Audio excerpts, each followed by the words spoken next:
Waqt laqgħa ta' kortesija mal-Prim Ministru Malti, il-Prim Ministru Marokkin Abdelilah Benkirane sahaq li għalkemm bħalissa hemm rabtiet tajbin bejn iż-żewġ naħat tal-Mediterran jeħtieġ li jibda proċess ta' integrazzjoni bejn il-pajjiżi f'diversi oqsma mingħajr il-bżonn li jinbidlu d-drawwiet kulturali tal-Marokk.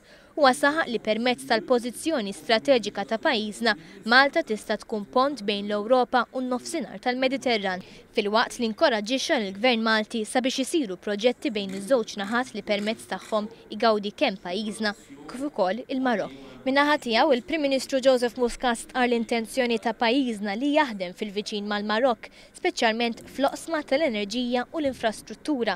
Iktar u iktar f'sitwazzjoni preżenti fejn il-Marokk hija waħda mill-aktar pajjiżi li tipproduċi u tesporta enerġija rinnovabbli.